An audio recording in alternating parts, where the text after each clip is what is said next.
Sunday, my father passed away. He'd be 55, come April. He and I were never close, although we had no bad blood between us either. We just had nothing in common and I never cared, perhaps assuming we'd always have time to form a relationship later on.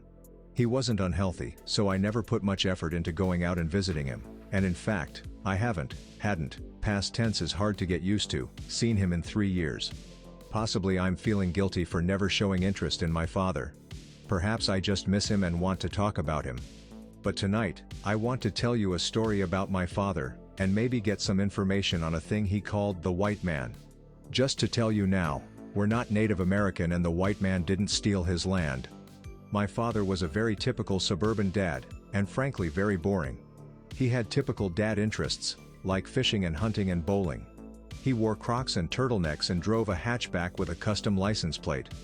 Despite his very upper middle class white dad exterior though, he was a hick. A major hick. You see, my dad grew up in the Upper Peninsula of Michigan in the 60s in a family that was dirt poor and very religious.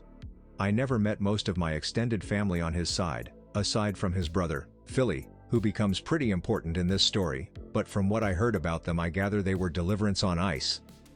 They lived in what had once been a cabin in the woods. They raised pigs and chickens and sold lumber for most of their income. His father beat my father and his siblings during drunken bouts, which left my father with some major scars, mostly physically, but a few pretty obvious mental ones too. Sorry, writing it as I go to avoid timeouts. I'm also a little tipsy, roads closed, no work, been drinking with a buddy, so my writing is slower than usual. What's important to note is that my father wasn't bright. He wasn't creative. He wasn't a storyteller. He could remember things and repeat them and he could focus his energy into things, but he wasn't bright. Brains were not how he got where he was. So it's with this in mind, that I ask you to handle his stories. My father used to talk freely of the white man to my sister and I, more her than myself, as they were much closer, but was always careful to not mention him in front of my mother and Philly. Philly would make fun of him relentlessly for his boogeyman, and my mother never knew of any of it. I suppose he was afraid of her thinking he was crazy. I grew up hearing about the white man, who seemed to be a combination of all your typical boogeymen. He was capable of changing shape, but not color. In his regular form, he was vaguely humanoid but featureless, however he could change into actual people or animals. He was old, and not stupid, but still more animal than man. He chose people, followed them, and brought bad luck to them. And most importantly, he liked to make deals. The white man wasn't a Grim Reaper sort, but he was a predator who showed up when a person was about to die or was hurt, and it was such that my father first saw him. Now pardon if this isn't told that well. I admit, I have little flair for stories and I've not heard any of these old tales in a long time, so a few details may be missing. One year, about January, my father and Philly went out into the woods to go hunting. The two were about 10 and 9 respectively, although Philly was apparently the leader. They wandered further from their home than usual and it quickly got dark, which led to them getting disorientated and lost. What had initially begun as a simple afternoon hunt was now potentially life-threatening, for they didn't have the gear to easily survive the night. Things got worse though when the ground beneath my uncle gave away, revealing that in the dark they had wandered onto a pond which had frozen over and been covered by snow, but couldn't handle the weight of the two boys. My father, being as I said, a bit stupid, took a moment to react to the situation before he began trying to help his brother out. After a short struggle, during which time my father got soaked as well, they managed to get Philly out of the water, although they were both now exhausted and wet and truly had no idea where they were, for there wasn't a pond anywhere near their house. The two eventually managed to get off the pond and into the woods in an effort to find shelter or their home. Eventually they found a crevice beneath a tree and ducked into it for shelter, although it wasn't big enough for them to both fit at once. Being the drier of the two, my father volunteered to take the first shift out in the cold while his brother tried to dry off in the crevice. Now here the story splits. The more reasonable one is Philly's version. He dozed off. My father woke him up a while later. Told him they should keep moving. They did, kept wandering until they saw lights. Those lights were flashlights. The neighbors were out looking for them. They met up with the neighbors, went home. Their dad beat them. The hillbillies were all happy except my dad because he was crazy. And then there's my father's version. My father told me he sat out there, scanning the horizon and listening carefully for anything moving in the woods. Animals may mean better shelter, or danger, and a person or some sort of vehicle meant rescue. After about 20 minutes he begins to hear something, footsteps. According to him, it sounded like a large man and not all that far away, although he couldn't see anything, which surprised him a bit, as it wasn't all that dark, and even back then most people wandering in the woods tried to wear at least one bright item on them to avoid getting shot. But despite that, the noise got louder and louder until he finally saw it, a figure as white as snow walking through the trees towards him. It was clear to him that it wasn't human, and he described it as being about 9 feet tall and shaped like Gumby. It had 2 arms, 2 legs and 2 eyes, but no features. Everything was rounded. Scared to move, my father sat as still as he could, although it was clear the thing had already seen him. Slowly, it moved towards him and began to speak. When it spoke, it didn't speak with a mouth. Instead, it was just words one heard and one responded the same. What that means is up to you to decide. The order of the conversation and the length I'm not sure of, but it told him that it was an old thing that lived in the cold and that it needed them. It came whenever people got too cold or too lost or hurt from animals or accidents, and it took them away if something else hadn't already. It had no interest in the dead, just the dying. Conversing with it was unsettling, but not unpleasant according to my father. With that, it told him to get up so he could get his brother, and then they were to follow him away. My father, of course, refused and demanded they be left. Why, though, the thing asked? You'll just freeze anyway, so it doesn't matter. Still though, he refused to move, and eventually the thing asked him why he was so stubborn. It sounded a bit surprised, as if most people didn't argue much. I just don't want to die or have him die, was the best my father could come up with. Then we'll need to make a deal. My father told me the thing, which never, not over any of their visits, told him its name, if it had one, talked like a car dealer or game show host. It tried to convince him what he really wanted, what he really needed. Wouldn't it be easier to go with him? Wouldn't that be simpler? But still my father refused. Eventually, they settled. They would get out, but their lives would be on loan. It would be owed interest, and one day it would still come for them. The thing, which he eventually began calling the white man, then began to walk off. Although it didn't say anything to him, my father said he understood that he was being led out now and that he should follow it. He then woke up Philly and the two headed off. Of course, you'd think he'd have been more suspicious of following a giant snow monster that had already tried to kidnap him, but my father wasn't bright or likely a great storyteller either. Before Philly was even awake though, the monster had disappeared, the giant footsteps vanishing. At first, my father thought for sure he'd been cheated, or simply abandoned, before realizing there was a trail of rabbit prints, which he began following instead, somehow understanding that somehow, those belonged to the monster. Occasionally, he'd catch a glimpse of an all-white rabbit, and it was then he understood the thing could change shape. After a while, they saw the lights of their neighbors in the distance and headed towards them. Of course, as a kid, the story was a lot scarier, and I'm sure I'm missing a few details. Even then though, I understood the plot holes and how far-fetched it was. My mother used to tell stories of how her childhood home had been haunted, all while telling us ghosts didn't exist, so I assumed this was similar. A tall tale. Now before I keep going, I want to say a couple of things. First off, I don't really believe my father's stories, although I think he believed them for some reason or another. I just thought you guys would get a kick out of them, and that maybe there's some Uper legend Google didn't pull up that he adapted this from. I also want to say that my uncle, again, thought this was all a load of shit. When he would tell the story, it was just a story of how they got lost, almost died, and eventually got home to an ass whooping. A few things my father added in he did agree on though. There were rabbit footprints, and possibly some bigger ones, although these looked like indents in the snow to him rather than actual prints, and my father did end up following a rabbit, which could have been white or blue for all he remembers, out at one point, which he thought was stupid even then. My uncle also didn't hear anything of the white man, not until my father saw him again a year after they got lost. My father's excuse for not sharing this story with him was, either he'd think I was crazy, or think he was going to die. And only the shock of the next incident scared the story out of him. A year passed and my father began to think he had maybe gone crazy that night, or that he had fallen asleep and dreamt it and just woke up without realizing it. That is, until one night, again winter, again with snow on the ground, he was out tending to the hogs alone with his dog. As a boy, my father had only two close friends, Philly and this dog, a Basset Beagle mix named Shorty.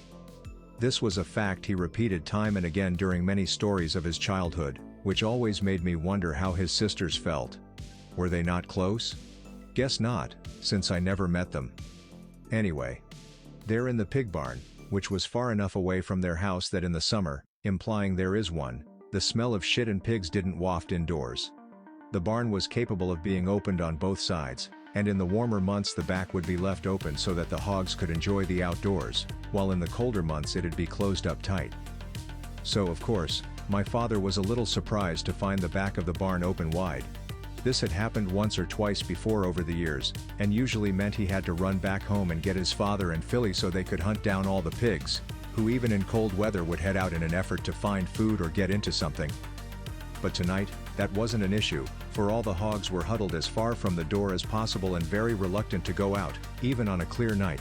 Assuming the pigs had gotten a bit of sense and didn't want to deal with the weather, he headed through the pen to close up the door, with Shorty following him the whole way. He gets there and Shorty takes one sniff, before darting out the door howling and barking the whole way, obviously chasing after something. Shorty, my father would say, was a bit of a tattletale. If something was misbehaving, he'd try to stop it. When sneaking out or getting up past bedtime, you had to make sure the dog didn't see you do it. This applied to other animals too, and if a pig or chicken didn't do what it was supposed to, the dog would get into it. So with that in mind, my father didn't think perhaps the dog was after something, but that it instead was scolding a hog that had wandered off alone into the pen. As quickly as possible, after all, pigs all look alike, move a good bit, and my father wasn't brilliant. My father counted up the pigs and noticed that one, an adult boar, was missing. So he headed out after Shorty to find the lost pig. In the still and the snow, it was easy to find Shorty. All he had to do was follow the dog's footprints, but that was when he realized something was wrong. Shorty's prints were in the snow, but they weren't following the tracks of the hog. In fact, there were no prints from the hog, which there should have been. No new snow had fallen, and there wasn't enough wind to easily cover them, and furthermore, there were tracks, they just weren't from a pig. Instead, they were large, vague dents in the snow.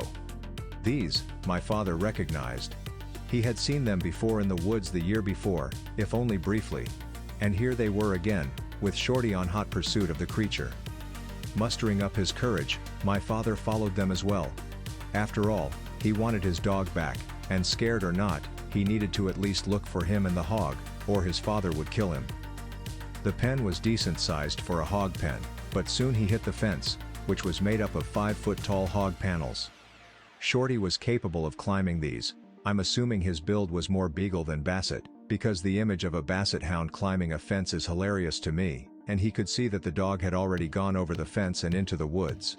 Of course the fence hadn't stopped the white man either, his tracks simply went right over the fence, as if he hadn't even had to break stride to get over it. So he climbed the fence, soon was in the woods, for the UP is really just woods and cleared woods for pens and buildings, and it wasn't long before he heard the barks of Shorty, and the squeals of a frightened pig. Running now, he came to the scene quickly. Standing among the trees was the white man, who had seemingly grown bigger over the last year. In one arm, he held the struggling and screaming hog, which had to have weighed at least 400 pounds. A few feet away from him carrying on, was Shorty, his hair on end and teeth bared, acting as if he had cornered the beast. There was no communication or confrontation between them. There was just an impression. An impression that the white man had waited for him, that he had stood there ignoring the dog, just so he could get a glimpse of him. There was a brief pause. Then my father realized something terrible. The white man did in fact, have a mouth. Below the beady black eyes was a slit, a long line, and it opened just a bit to reveal teeth as white as the rest of him, that shined in the moonlight. Just as quickly as he flashed his grin, he was gone. The white man silently took off, running into the woods, gracefully dodging between trees, with just the soft crunch of snow following him. Shorty took a few steps after him before my father had the mind to call him back, and the two headed home with my father sobbing the whole way. Of course, he got into trouble. He had the sense to not tell his parents what he saw, but still got in trouble for losing a hog. He only ended up telling Philly because he couldn't stop crying, and even then he couldn't stop. Philly didn't apparently believe him much, but he didn't say anything to argue against it. Philly eventually began to write off everything as my father being schizophrenic, and the white man being the manifestation of it. I know nothing of mental disease, so I don't know how that diagnosis would ever hold up. Anyway, years went by before my father saw the white man again, although he claims to have known he was there during that time. Every winter, without fail, one hog or a group of chickens, in a single night, would go missing. Only once was there an exception. One year, a local boy went missing in the woods and never turned up. That year, no hog went missing from the farm. It was the livestock, as well as the sharp teeth, that lead my father to the conclusion that the white man had to eat, and that he wasn't a vegetarian. The white man, though, never once told him he killed his victims, nor that he ate them. Considering what he took though, my father thought it was easy enough to figure out. When he was 16, he saw the white man again, the exact age I remember, for it was when my father began driving. It was late at night and my father was driving home. He had begun to work at the nearest gas station, sometimes not coming home until late. It's worth noting that my father had his own set of skills and talents, such as being a hard worker or an excellent cook, but driving, especially in the winter, was not on that list. Driving scared my father. He was terrified of slipping or crashing, and drove very slowly and very cautiously. Never one to yell at us, he'd snap if we talked too loudly in the car or turned the radio up too high, because it'd begin to make him nervous. With that in mind, what I'm about to tell you shouldn't surprise you. He crashed. Granted, he crashed trying to stop and help someone else who had crashed. But he still crashed. Another car had slid into the ditch along the rarely traveled road towards his house, and in the process of trying to stop and help, he too had an accident, one that was much more violent than the one he was trying to help. Somehow or another, he ended up hitting a tree hard enough to seriously damage his car and injure his leg. The other driver of the other car came out to help him, and after realizing he couldn't walk back to town, decided to walk back on his own and get help for the both of them. My father thanked him, and the man went on his way. Now granted, it was hillbilly hell, winter, and the middle of nowhere, but it would, by my father's calculations, take less than an hour for the man to get back to the gas station and find help, and less than an hour for them to get back to him, because then they'd be driving, right? So in 2 hours, he'd be in the heated cab of a tow truck, either on the way to his house or a doctor's office. It was about midnight at that point, and my father had a wristwatch on which he'd check occasionally as he shivered in the dark. 1 a.m. comes around. 2 a.m. comes around. 3. 4. He dozes off, and wakes up shivering to the sound of footsteps, big and heavy like a man's. For whatever reason, he assumes that the guy couldn't find help or that help couldn't get down the road, and he's come back to help him. Or maybe the guy just up and left and some other traveler has come to see if he's alive. He pulls himself up enough to look out the rear view mirror, and that's when the pit dropped out of the bottom of his stomach. For you see, there wasn't a man in the snow. Even though he should have been able to see someone if he could hear them, there isn't anyone there. The footsteps are, but there isn't a person. According to him, he felt like he was in a nightmare and began looking frantically behind him, trying to see someone, hoping he was just overreacting. But then he saw a long white form step in front of the brown and black of the trees, and realized it was the white man again, slowly stepping towards the car. His movements slow and graceful, but he seems a little worried. My father's never seen him in the open before, but here he is moving cautiously, like a cat, when it's worried about being seen at night.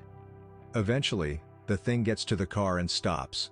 Again, there's no angry words, no begging. In fact, although my father was scared shitless, he again, just clammed up and held still, as they began talking. This time, the conversation was short, one sentence not said inside my father's mind. Don't worry, already paid. With that, the giant keeps on moving, making a point of going across the road and into the woods on the other side as my father watched. Comedically, he always made a point to tell us that the white man stopped before crossing, making a point of checking for traffic, before heading across. Once the beast was out of sight, my father began sobbing and kept sobbing until the mailman, even in the UP, you gotta get mail, found him 4 hours later. My father recovered, although he ended up having to spend a small fortune getting the car repaired. The other driver, a bit less lucky. He simply never showed up again. He left to find help, but never made it back into town. An investigation was opened but leads all sputtered out. Mind you, this last story is probably the last one for a bit that I remember clearly. Some of the others may be a bit fuzzy because it's been about 10 years since I really heard any of them. Somehow, my father knew that the white man was attached to the winter. This surely wasn't a surprise to anyone at all, seeing as he was a white monster in the UP that only showed up when snow fell. The issue, of course, was that it was often winter in the UP. A few more years went by, with no really noteworthy incidents. The white man would take something every winter, but it didn't get Shorty or my grandmother or anything. By now, my father was 18 to 19 and getting ready to leave. His family was poor, and even if they hadn't been, my grandfather did not believe in college. With his sons now men, he gave them an option. Become farmers, clergymen, lumberjacks, laborers, or get out and don't come back. It was because of Philly that they didn't do that, although I'm sure my father wanted to get away from the winter. Philly decided they'd both join the military and get out of there. Vietnam had recently ended and he would joke that he thought he'd get sent somewhere warm that had never seen snow. I guess I could lie and for comedy's effect say they both were sent to Alaska or Russia, but the truth is a bit more boring. They were accepted and went through basic training, but neither ever saw combat. Philly was removed from service for a birth defect eventually, and my father stayed in but never did anything until his contract ran up, merely working on bases those few years. He asked to be transferred somewhere warm, and being liked by his higher-ups, found himself in Texas. With it getting late, I'm admittedly going to wrap things up a bit faster than I'd planned.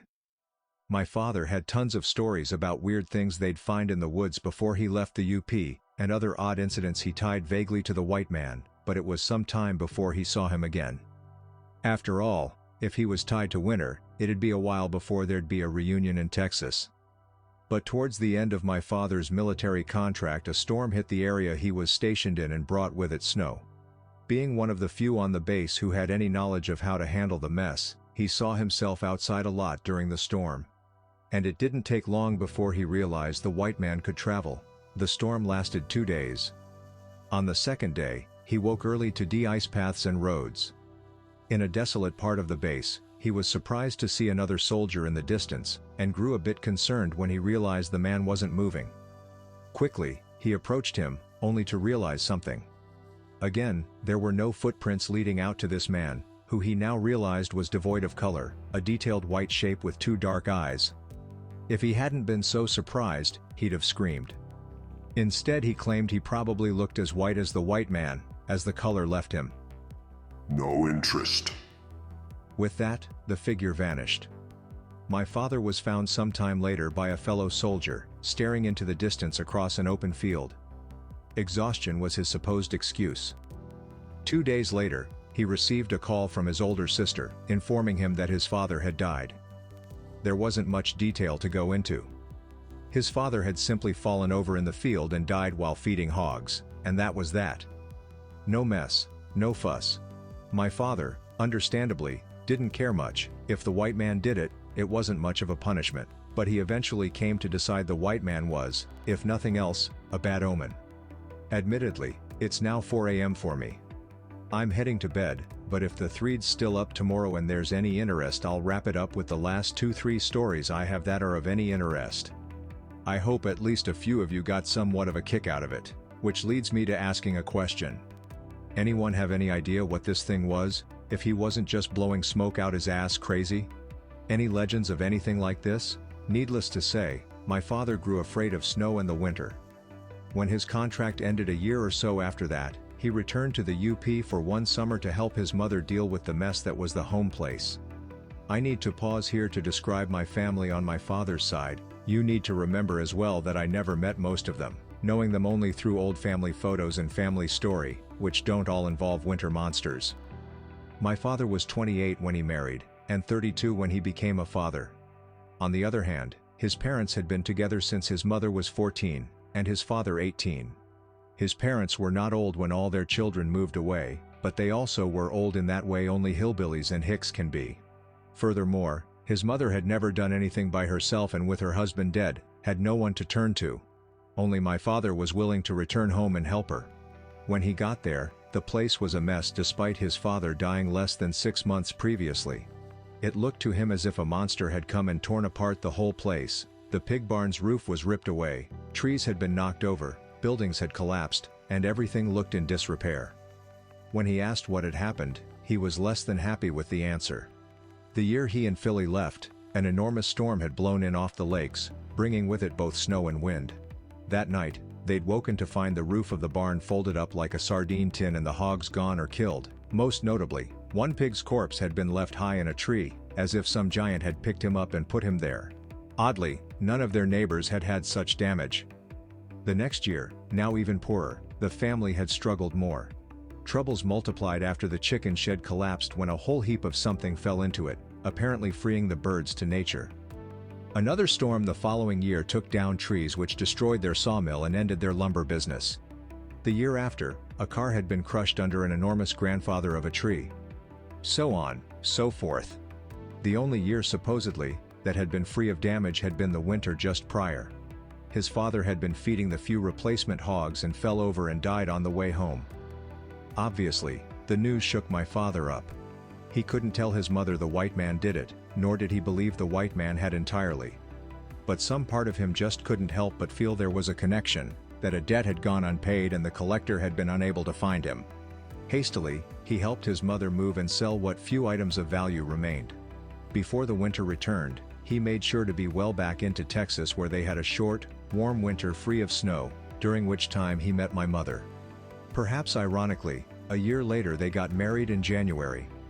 Furthermore, her birthday was in December. My father always liked having happier things in the wintertime though, so it didn't bother him in the least. Although there were more stories prior to this, they were mostly small ones or more detailed accounts of how animals were stolen. My father probably had dozens of these, but I can't remember most of them and I apologize for that. If I can get in touch with my sister, who was much closer to him than I was, I may ask her a bit. I'm mostly telling the big ones, but when I'm done I may include a few of the littles that I forgot. Anyway. Although my father met my mother in Texas, she wasn't from there. She was from Pennsylvania, and her family still lived there. About when their lease in Texas ran up, the holidays rolled around, and she suggested they head up to where her parents lived for an extended vacation. So a few weeks before Thanksgiving they headed up there. Apparently, my father was terrified. For if the white man could travel, then he'd surely be there over the winter, and he owed him a great deal of debt. But he couldn't tell his new wife that he couldn't go somewhere with an actual winter because of a demon he made a deal with, now could he? So he tried to play it off as a fear of meeting his in-laws for the first time. Unfortunately, he hit it off with them. So when he continued to act nervous, he began to raise a few questions with my mother, who one night confronted him and asked if he was all right. This was the closest he ever got to telling her about the white man. He asked her if she believed in demons or monsters, and she told him no. Well, if she didn't, did she think she could? No, if someone told her they believed in demons, she'd think they were crazy. The conversation was thus dropped. Considering he told my sister and I of the white man from an early age, part of me thinks she must have eventually known something about him, but it never came up. Certainly, as time went on, my mother thought of my father as eccentric, if not harmless. Back to the story though. By now, it was cold, although snow hadn't fallen yet. One night, a few days before Thanksgiving, he woke up to ice outside the house. In this ice, he swore he saw a shape, slightly darker than the surrounding, the shape of a vague humanoid creature. By now, he's terrified. He's either gotten so wrapped up in this that he's going mad, or he's being taunted before the first snow even falls. Which is why when it does fall a few days later, right on Thanksgiving Day, he loses it. My grandparents were wealthy and had a large family, and for every holiday they threw enormous parties. Thanksgiving was arguably the largest of these parties and everyone had been planning it and working on it for weeks. By the evening prior, people were showing up, and by Thursday afternoon, the house was packed. It was about then that it began to snow. It all started with my uncle, not the hillbilly one, joking they were going to get snowed in, as just the lightest of powder began to fall. Like in a horror movie, my father inched towards the window and looked out. The skies were gray, snow was wafting down. In a panic, He switched the channel off whatever pre-game event everyone was watching to check the weather, which of course began to upset people, knowing he'd come up from Texas, and that he had a bit of an accent that could have been Southern hick. People asked if he'd never seen snow before. No, my mother assured them, he's from Michigan, he's seen it before, he just doesn't like it. By now, he's panicking though, and people are joking about him or just weirded out. His issue wasn't just the white man, it was that he owed the white man, that the white man was angry, and that he was stuck in a house with 40 other people while he dealt with the white man. Eventually, my mother escorted him out to the bedroom where they were staying. They argued briefly and he was told to stay there until he was calm or dinner came around, like a child being put into timeout. My father, among other things, was very obedient, so the thought of arguing back and leaving didn't really occur to him. Instead, he now was trapped in a smaller area.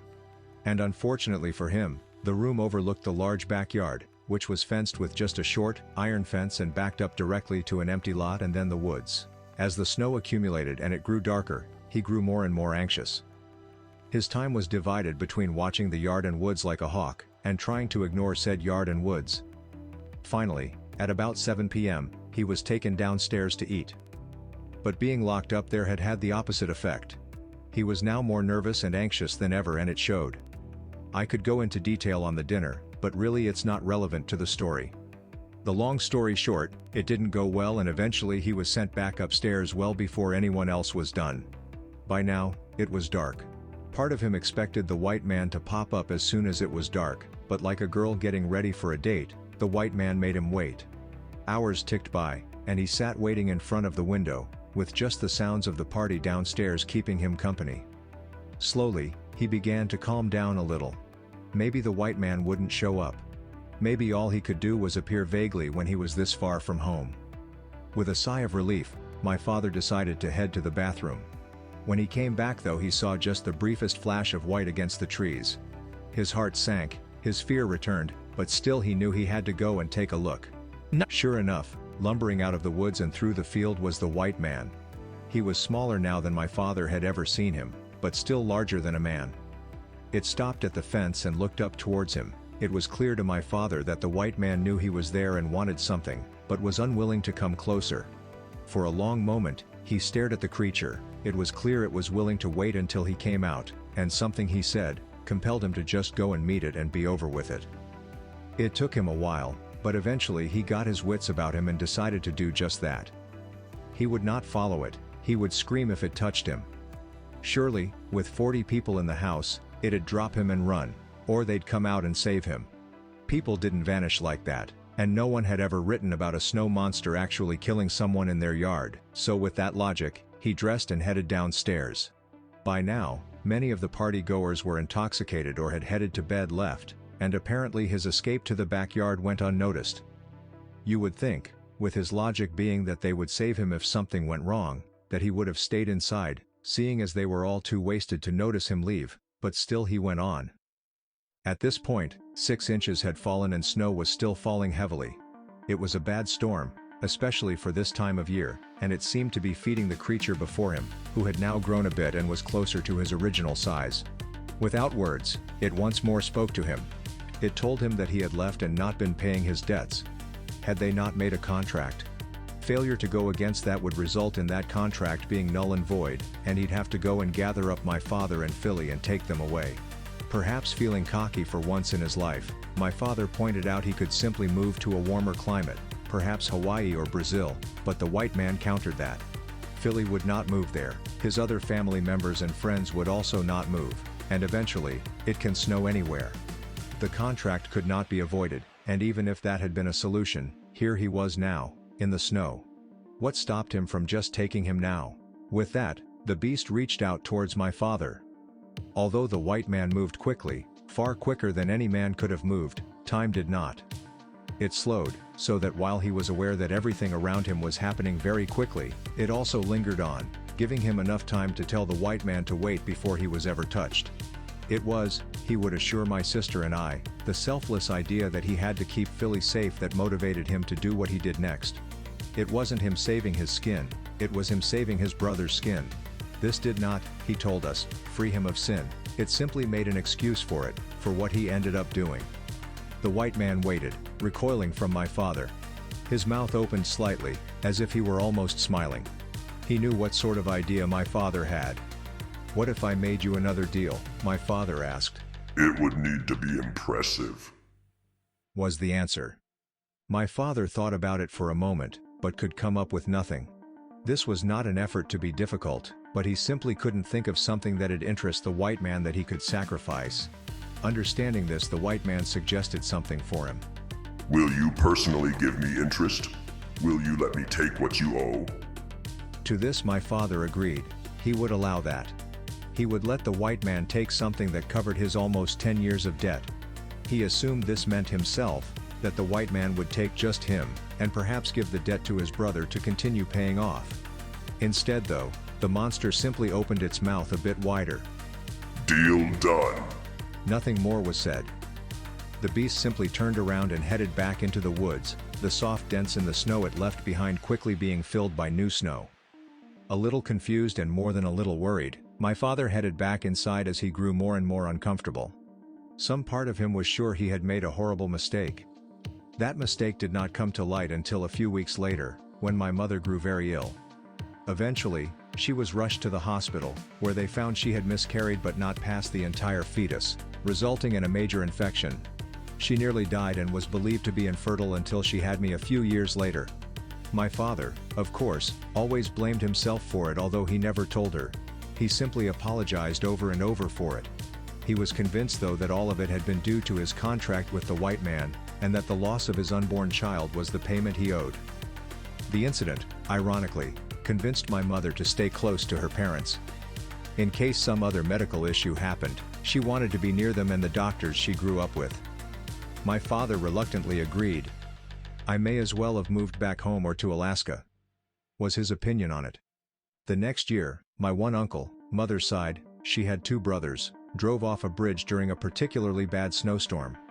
By time they recovered his car, not until the next spring, the body was no longer in it. The year after, my grandfather lost two German shepherds he kept in an outdoor kennel, the both of them simply vanishing from a locked pen. On the third year, the family suffered no loss, but two locals went missing on a poorly timed camping trip. My father was a religious man. The sort where every time anything went well, he'd thank Jesus or God. On the same note, whenever anything went poorly, if it was during the colder months, it was certainly the white man's fault. Whatever creature this was, he believed it had followed him to Pennsylvania and that it now took its interest here, instead of back in Michigan. The logic there I never entirely understood. Did it do this all over the world, or at least America? Were all missing people who vanished in the winter months victims of the white man, or just people near my father? Had it really moved across country just for him? Once I asked my father some of that. He didn't know the answer to any of it. All he knew was that it followed him like a curse. The winter before I was born was the next time my father met the white man. Like I believe I've said, my mother came from some money. After she found out she couldn't have children, a fact that didn't bother her, even after my sister and I were born, she'd joked that her diagnosis had been good news to her. Her parents, who were far more traditional than her, bought her a puppy to help ease the pain and work as a child substitute. The dog in 1980s dollars had cost them $800 and was a papered Borzoi, breed pictured, imported from Russia. Despite my mother's disdain for children though, she absolutely adored the dog, and the dog wished for nothing. It was to the degree that my father feared she loved the dog more than him.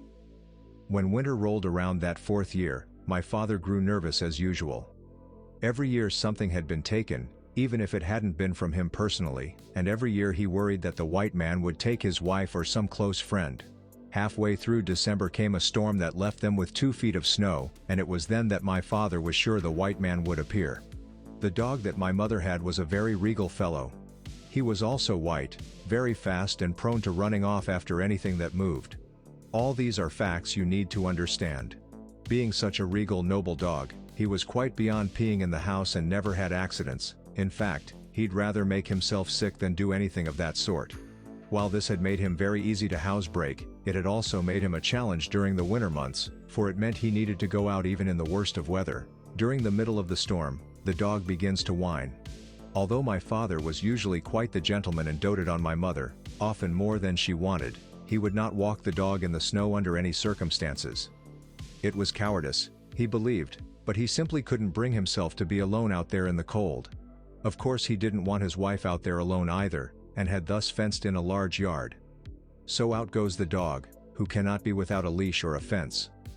My mother hangs by the door, something that drove my father nuts, as she wouldn't close it either, and waits for him. A few moments pass, and then the dog begins to bark. For those who have been around borzoi, you should know this is a bit out of the ordinary, for they are usually very quiet, timid animals and would rather run home when confronted by something they can't hunt than make a fuss. Concerned, my mother followed him outside.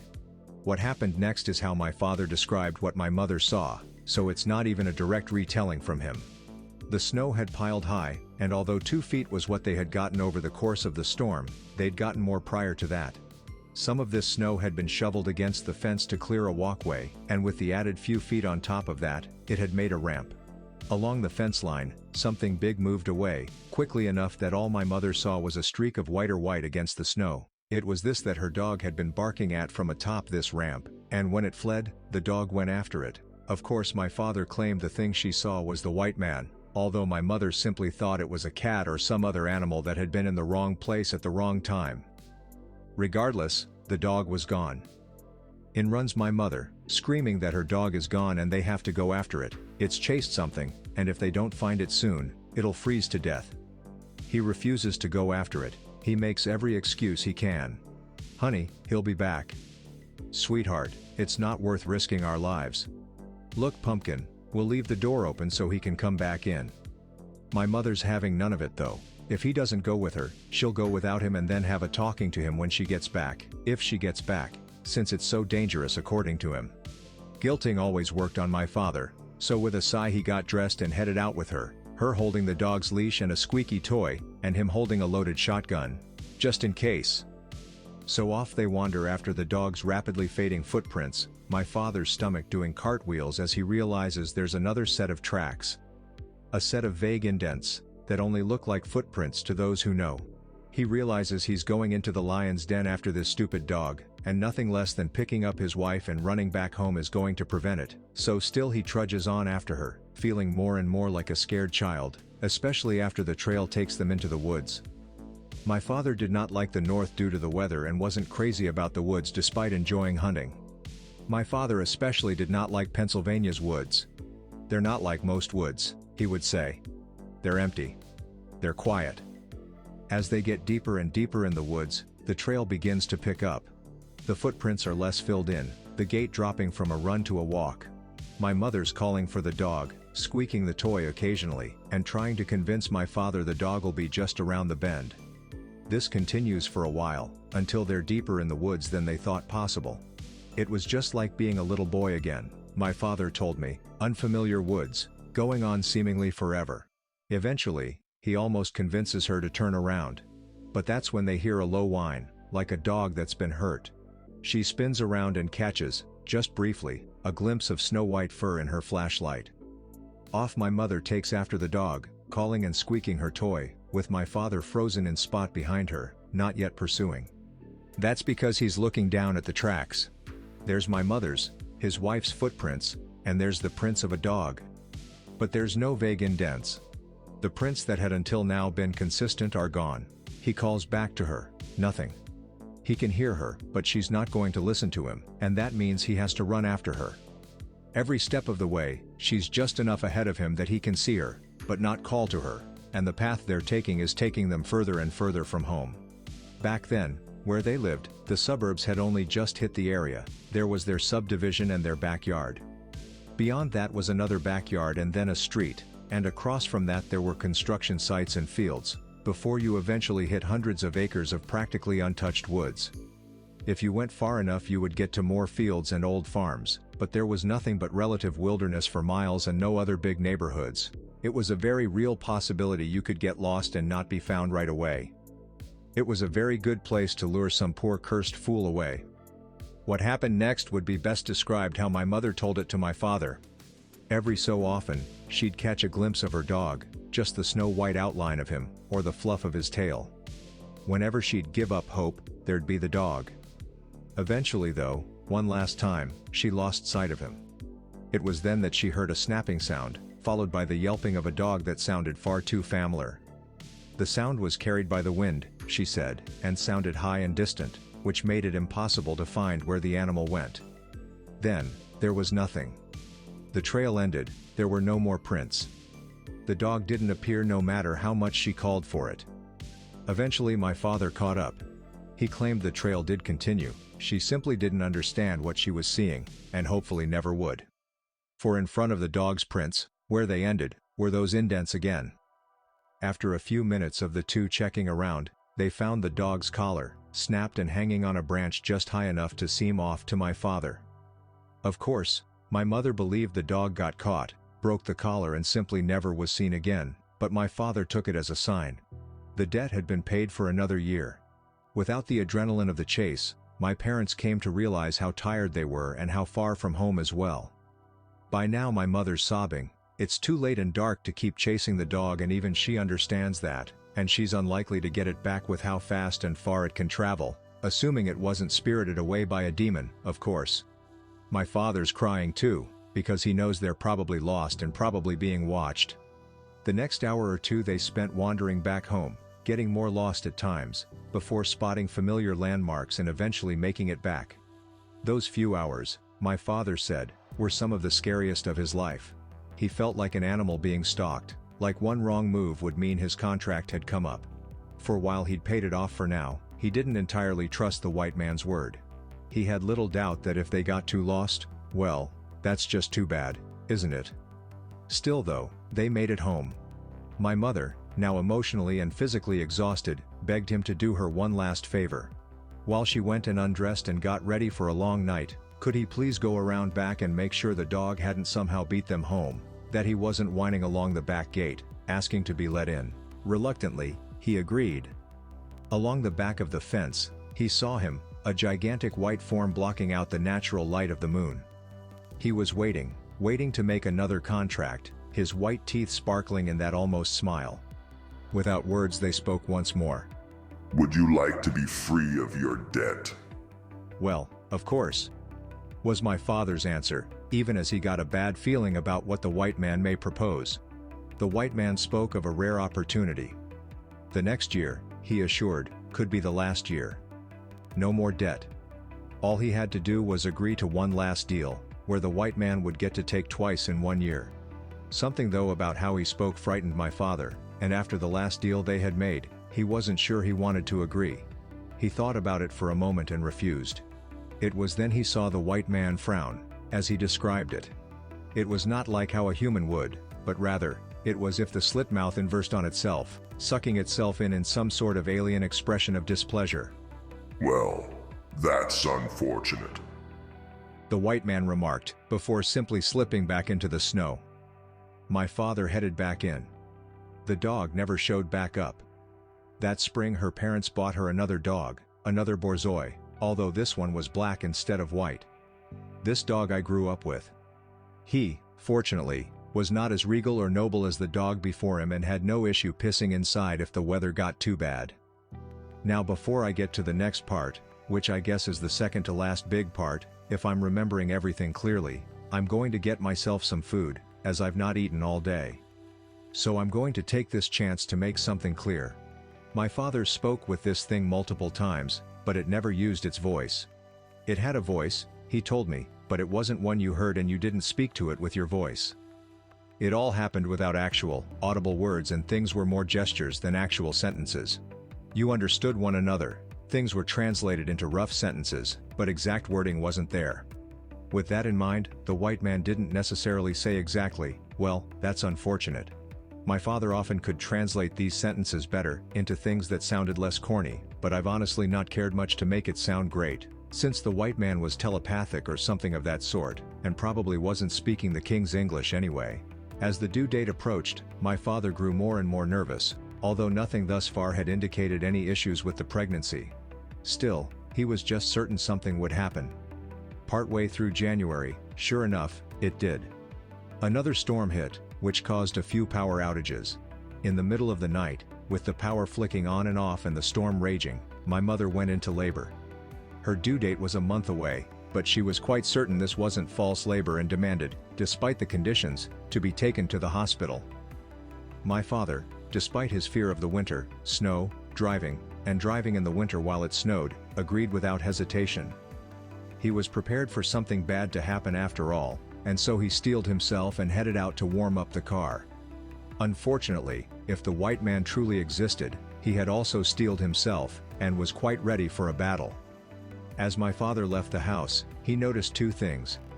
The first scared him the most, of course. It was those now very familiar indents in the snow, the almost footprints of the white man. Then there was the weather, which would have been the more reasonable thing to be worried about. The cloud cover was thick enough to cover the moon and prevent any natural lighting. It was bitterly cold, with a strong wind and heavy snowfall. The drive would be unpleasant.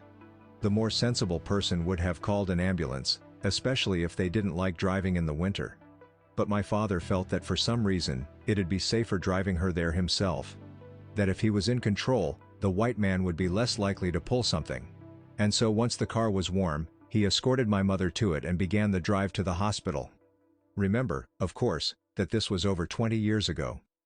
These were new suburbs, outside the city. The hospital was, going the speed limit, a little over 20 minutes away. In this weather, it'd be longer. Eventually a hospital was built closer to our home, but I was born in the recent dark ages. The journey started with a few hitches. The car did not want to leave the driveway. The windshield wipers did not want to work in the slush of the snow. The heat refused to go very high.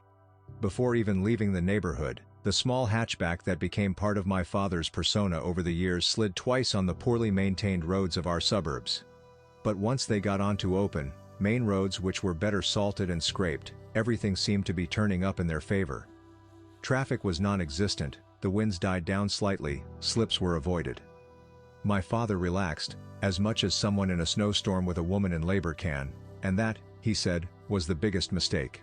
Ahead of them, it appeared some snow had blown into the road, forming a short blockade. Confident, my father drove over it, and promptly became stuck in the surprisingly solid slush. No amount of backing up or ruing forward freed them, and with a nervous sigh, my father had to exit the car and try and push them over or dig them out. It was then that he realized he had not hit snow. He had hit the white man's hulking form. He let out a slight screech, and when his wife asked why, he had no word for it. He couldn't in the few moments he had explain a lifetime of demonic harassment, and even if he could, he didn't think this was the time or the place. "It's nothing, I was startled by something," was his answer, before closing the door and staring down the beast, who simply stared back with beady eyes. Again, there was no real confrontation. It was like having a conversation with a car dealer once more, as the white man tried to make his deal. This thing was here to collect interest, but wanted to offer last year's chance once more. Twice in once year. No more.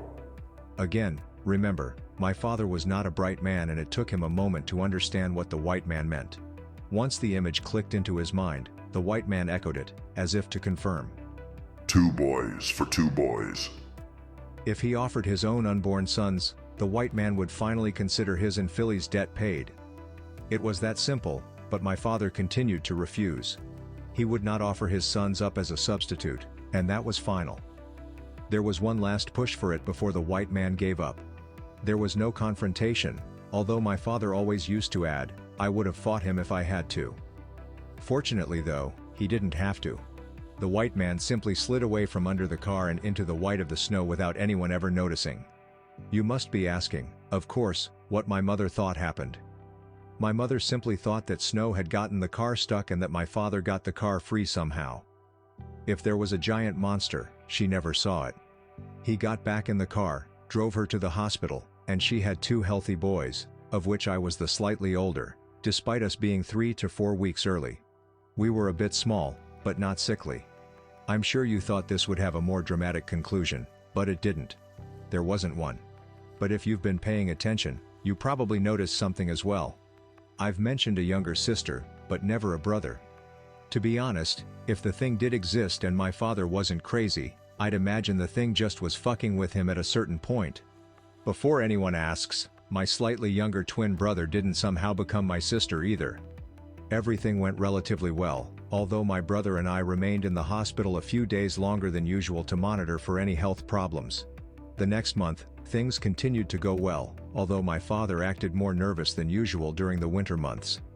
If the white man had shown such interest in us, why had it suddenly disappeared? Why had it taken nothing else? There hadn't even been any missing persons, which seemed to occasionally subside its hunger and the curse. It was the middle of February when things came to a head. Ironically, perhaps, it was on the day my brother and I were expected to be born on initially. My brother and I shared a room, although we had different cribs.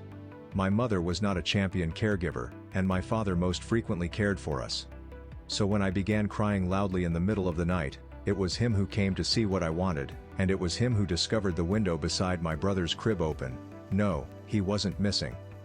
He wasn't gone like the pigs or the dog or my uncle who drove off the road into a lake.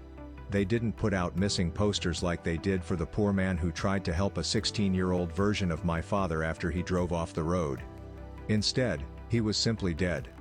A cold body in a cold crib in a room much too cold for babies.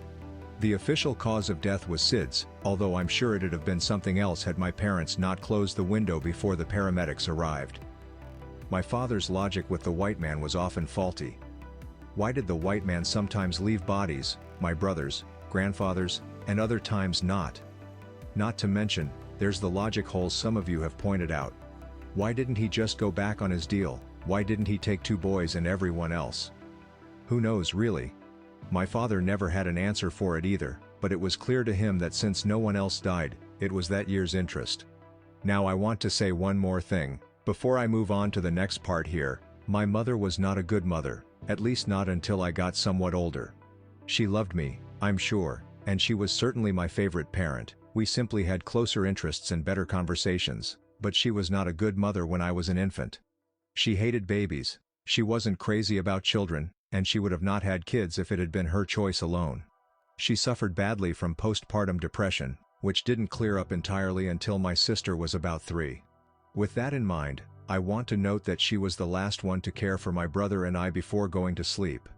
Of course, that sounds like I straight up blame my mother for that one. I don't, entirely. I think it could have been some accident on my father's part, or some half-hearted kidnapping attempt or who knows what. I just always thought it was a possibility, and I believe my father knew that as well. My uncle never knew of the window. My grandparents never knew. Only myself, my mother, my sister, and my father ever knew the window was open, and only because my idiot father left it in the story when he told us. Years later, I asked my mother about it. She confirmed it. She confirmed they closed it before help arrived to make things look less irresponsible.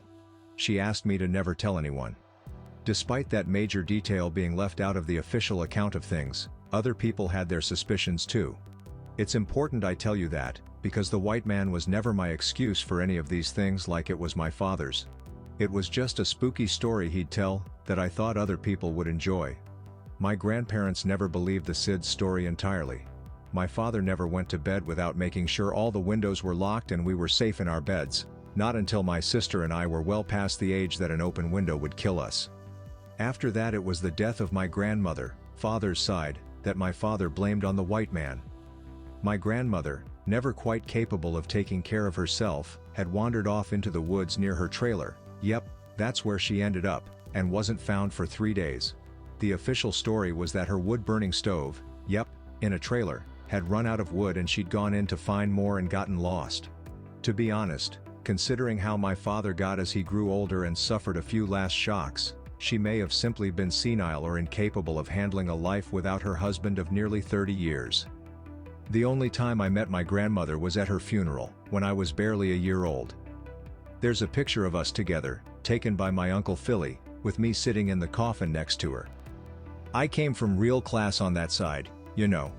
The year following, it was my grandmother's other one, the one who is still alive, Scottish Terrier which wandered out one cold evening and never came back. A missing hunter the next year. An aunt on my father's side, again, never met, the year after. The aunt's a bit of a fun story, I guess. She just disappeared, and to this day they never have found a body or even evidence of foul play. The popular theory, i.e., not my father's, is that she got sick of her husband and kids and drove off and didn't come back. Then my sister was born. Another accident. Even after my birth, my parents were told my mother was practically sterile and that it had been a fluke. No need to worry. Well, one accidental pregnancy is a fluke and another is proof your uterus works fine. After she was born, my mother opted to have her tubes tied and end the cycle once and for all. She just really wasn't crazy about kids at all. I'm actually not ever sure she told my father that she did that, not that it matters anyway. My sister was born in the summer, and unlike with my brother and I, the white man made no effort to make a deal for her soul. He never came for her either, perhaps because by time it became winter she was already an amazingly active baby and he didn't want to deal with her any more than my mother did. The next few years' list of collections, I don't remember clearly. I probably got a few of the ones pre or out of order, to be honest. One year the black borzoi ran off, another my sister's pet cat. Overall though, the next few years of our childhood were relatively drama and monster-free, although my father swore up and down that it was a scheme, that it was all leading up to the big finale. When my sister was 10 and I was almost 15, my mother began drinking heavily. My mother had always liked to drink, had always shown more interest in partying and spending money than working or spending time with her family, and to be honest I didn't see this as an entirely negative trait. I thought it was kind of cool having a mom who would give me a shot of vodka and talk to me about things only adults talked about, which is probably why I preferred my mother so much to my father. She and I were good friends and I loved her dearly, but we didn't have a great relationship as family members. Mom was who you went to if you needed permission to go out and party or wanted someone to buy you something. Dad was who you went to if you actually needed something and had the time to listen to a boring story. This drinking escalated over the course of the summer and by winter, she was a full-blown alcoholic.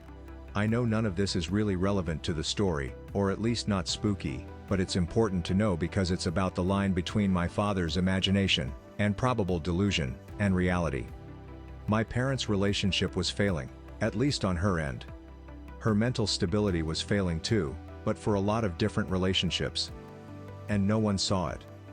I thought maybe they'd divorce or end up in therapy, although they didn't fight much, so I don't know why that was the conclusion I drew, and my father thought trying to get her to go to church more would help.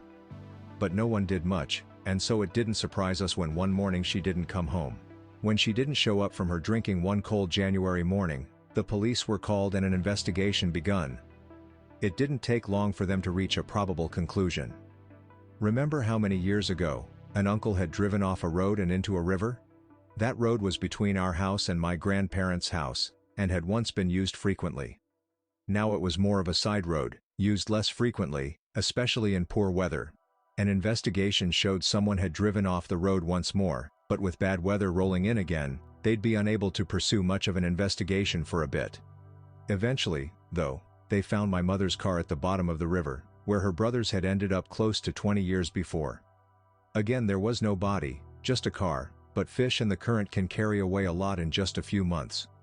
Case closed, investigation over. Funeral with an empty casket. Motives. Was it an accident? Intentional? No one knew, everyone had their theories. To be honest, I feel it probably was an accident and she was simply a bad drunk driver. My father, of course, knew what had really happened and told my sister and I once. It was the interest for that year. He'd seen the white man since then. It was enough though, and the contract was almost up, so we would not need to worry so much anymore. After that, my father spoke less of the white man, mentioning him only when prompted. In general, that was how he behaved most the time though. He spoke less, talking only when prompted. He had spent close to 20 years taking care of my mother, even when she didn't need it, and he had spent most of his life worrying about some boogeyman.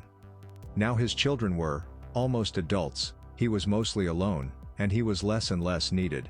Without someone to take care of, he couldn't take care of himself either, much like how his mother had ended up. Until I left at 18, I drove him places and helped him with things he could no longer do. It wasn't that he was senile, exactly, for he wasn't old, it was just that he couldn't do it. Something left him, and he needed help. Every year, winter still scared him and he still wouldn't go outside, but he was less nervous and almost bitter during those months. His debt was paid, I think he thought. When I left, my sister began caring for him. We weren't close, my sister and I, or my father and I, as I've said, so I didn't check in much and I didn't visit at all. My uncle, Philly, moved nearer to the area after his own lifetime of bad luck, which brought some pep back to my father, at least so I heard, and gave him a proper babysitter. This of course all leads us back to the start. On Sunday, he died. I wish I could say it was something dramatic, like the house was torn up by a Yeti and they never found his body, but it wasn't. My father did not drive well in the snow, and my sister wasn't home to drive him. He went out to the store that night, slid off the road going too fat, and wasn't found until morning, by which time he had died from his injuries and shock. We buried him fast, and I saw my sister for the first time in 4 years. My father looked much older than 54 in his coffin. I remembered how old my grandmother looked from pictures when she was his age, how old she looked in her coffin that I once laid inside. My family doesn't age well, I guess. Is there some plot twist to this all? No. But there's one more piece of information, and I've been saving it for the dramatic end. Philly's saying things are looking in his windows. That he's hearing someone stomp around his house at night and catching glimpses of movement from outside, but when he goes out there, he can't even find any footprints. Go to Texas, and for the love of God, never venture out in the snow. How long has Philly been saying things are looking in his windows? Maybe he's been denying it all these years.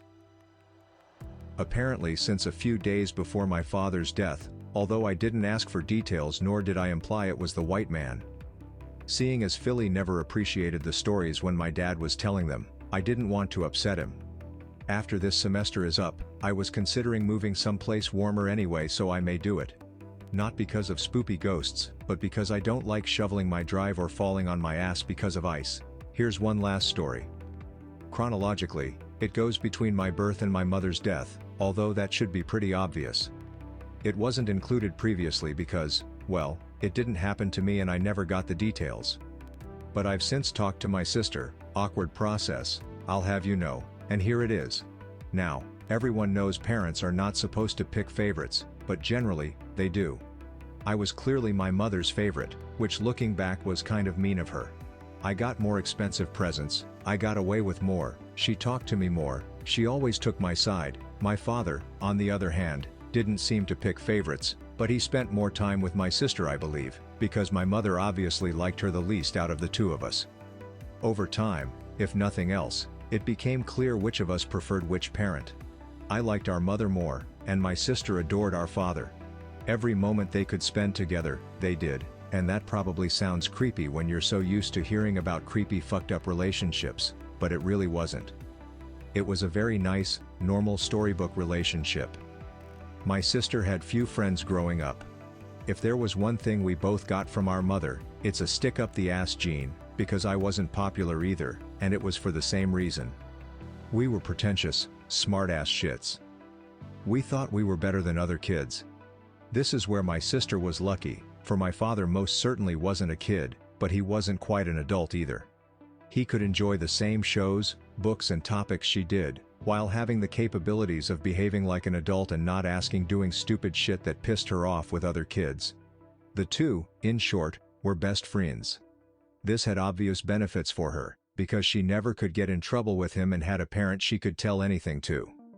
It also had one benefit for him, he had someone he could finally talk to. Although he had told Philly all the stories over the years, Philly had never taken any of it seriously and made fun of him for it whenever he got the chance. And while he had told me the stories too, which gained him less ridicule, I eventually grew up and stopped believing his stories and just found them silly. My sister never felt that way, she ate his stories up. She spent long nights talking to him about the white man, learning everything my father knew about him. Really and truly, if anyone out there is qualified to talk about the white man, it's her. Unfortunately, she's never wanted to tell anyone about the white man. Her logic on it has been that some things are best not talked about unless they have to be, and that it'd be best if the white man stayed within our family. This morning she finally responded to a text I sent her and we began talking. Casual conversation at first, and then the white man. She of course thought I wanted to know to tease my father, but once I assured her I was just curious and suddenly a bit nostalgic for the stories, she let up a bit, under the condition that I wasn't making fun of him somewhere online.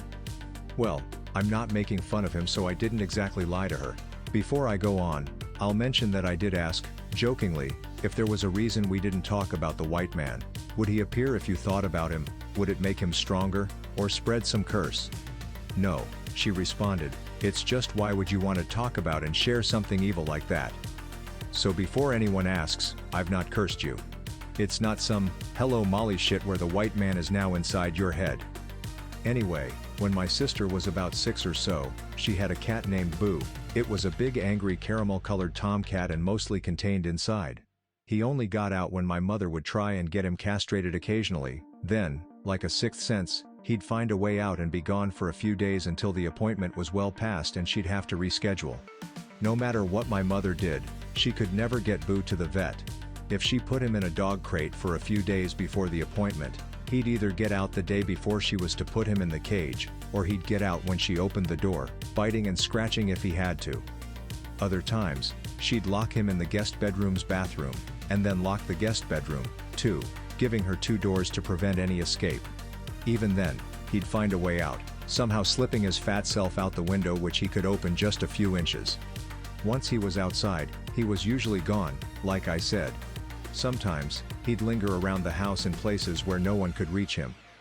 Once, he did just that for 2 days, hiding on top of the shed in the backyard and moving to the other side whenever my mother tried to get the ladder and grab him. Eventually, frustrated, she asked my father to get a fishing net and get the cat. She would have done it herself, but my mother was a tiny, angry woman and found it difficult to wield a net at a cat. My father refused, not wanting to get involved in a man's fight for his nuts, and that led to the biggest argument my parents probably ever had. What caused it to get so heated, I don't know. I don't know why over the 20 years they were married, this was the one thing they really argued about and this was the one thing my father stood his ground on. I don't know why they were so passionate about kitty balls. The argument lasted for days. Some part of my sarcastic preteen mind was preparing how I'd tell people my parents divorced over this. Now, it's worth mentioning this all happened in very late fall, a little after Thanksgiving, which had come fairly early that year. And of course, Old Man Winter and the snow thought this was a fitting time to come by, right in the middle of my parents' argument and Boo's protest atop the shed. Snow hit hard and fast in another lovely East Coast freak storm, and like a piece of paper, my dad's argument crumpled in the face of his greatest fear. Unfortunately, my mother was not such a lightweight with arguments and kept it going even when he no longer wanted to. The cat was no longer the issue, no specific thing was the issue. 16 years of shit was coming out all at once while the white man stalked around the house. Much like my mother, Boo did not back down from a fight even in the face of snow or a supernatural white Gumby, and still he refused to come inside. More importantly, my father now refused to go outside and get him at all for any reason, which further heated the argument. While I had been amused by the fight almost, my sister was greatly distressed by it, at least partially because it involved her beloved cat who was now freezing outside. On the first night of the snowstorm, and the end of Boo's second day on the shed, she was just settling down to go to sleep when she heard loud, scared meowing outside her window. Even at 6, this surprised her, because the shed was far from her room and this sounded like it was coming from directly below her. But she loved the cat, and so she got up under the assumption that Boo had gotten down and wanted inside. She slipped to the back door and opened it, expecting Boo to be there or to come trotting around from the side of the building, but even in the dark and the snow, she could spot her cat on top of the shed outside, a light coating of snow dusting his fur and a rather displeased expression on his face. So, of course, she called the cat. He would not come down. Begrudgingly, she came back in and headed back to her room. What a fickle creature, wanting in one moment, and then jumping back up there and refusing. No sooner had my sister gotten back in bed and under her covers than the crying began again, loud and sad under her window. Looking down this time, she sure enough saw Boo, so heavily covered in snow that he looked white instead of caramel in the poor lighting, but Boo nonetheless. With a sigh, she got back up again and went around to the back to let the cat in. But yet again, Boo was on the shed and refused to come in no matter how much she called.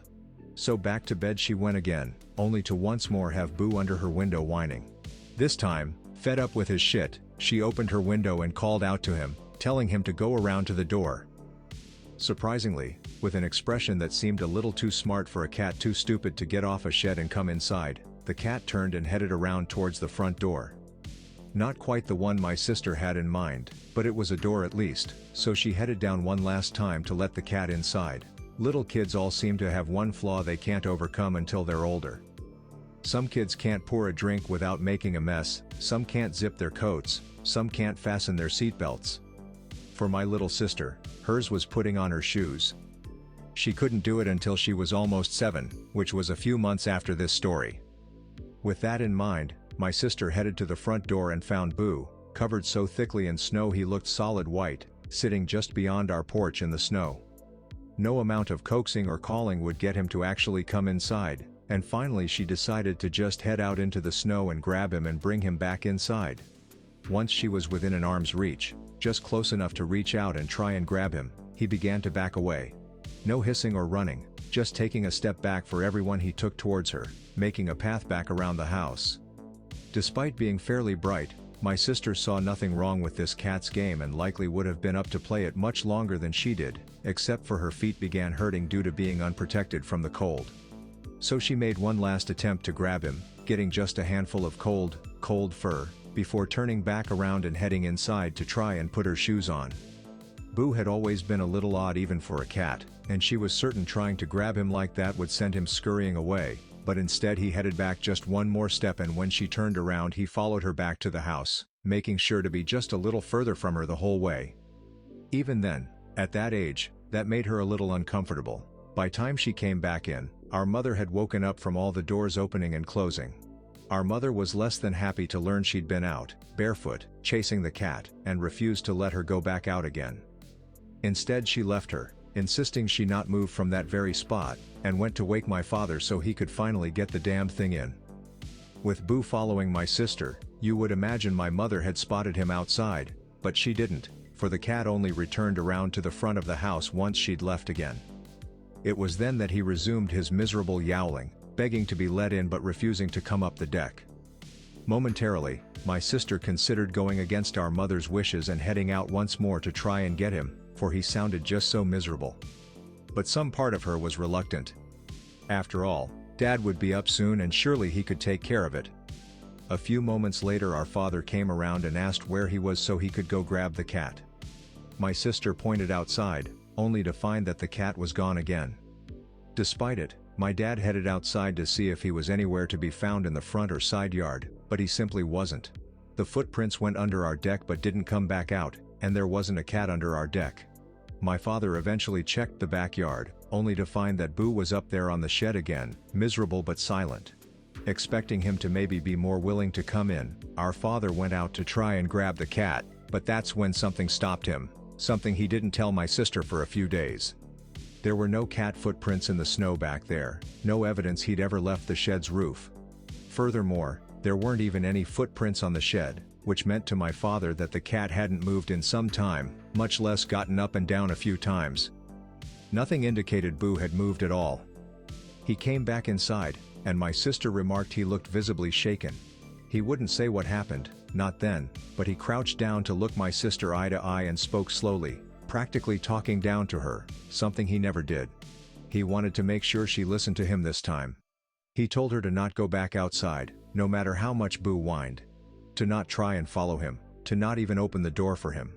She was to stay up in her room no matter what. She whined a bit, but he wouldn't relent, and she eventually gave in and went back to her room, where she had a sleepless night due to the crying of Boo below her window.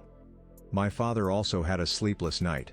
He trusted my sister, but was afraid she'd try and go outside anyway, and so he sat up all night on the sofa, getting up only to check if Boo, the Boo on the shed, wanted in every so often. Eventually, just as it was about to get light out, he went to check on Boo one last time and saw something that didn't entirely surprise him. Boo was gone, but there were no footprints. He hadn't jumped off the shed or walked off. There was one patch, free of snow, where he had been laying. And other than that, there was no evidence a cat had ever been on the shed. Of course, we never saw Boo again. But perhaps mockingly, my sister would hear a cat yowling outside her window, one that looked an awful lot like Boo, for the rest of the storm. Once the storm was gone, so was the cat. Did she ever see the not footprints? Texted her. She believes she's seen them, but not for some time. Thanks for the read, Up. Glad you enjoyed. Oh, also, does she believe this stuff is real? Approach this carefully because, Well, she might think you're insulting him. Does she think the contract will end with your uncle? She believes it's real and has since we were kids. This is weird. I'm the guy that was talking to you about demons. What is weird to me is that it has shown itself to everyone but you. I don't remember that well, but your mom saw it when they were chasing the dog, didn't she? This thing is apparently now bothering Philly, and your sister came face to face with it in cat form. What if when it's done with Philly, it goes to your sister, then it shows itself to you, but you just don't know it? Watch out, OP. I suppose that's true. I've never seen it, but my sister and mother both did, although not in its regular form, and Philly may be getting stalked by it now. Hopefully, if it does exist, the contract ends with Philly and not with us.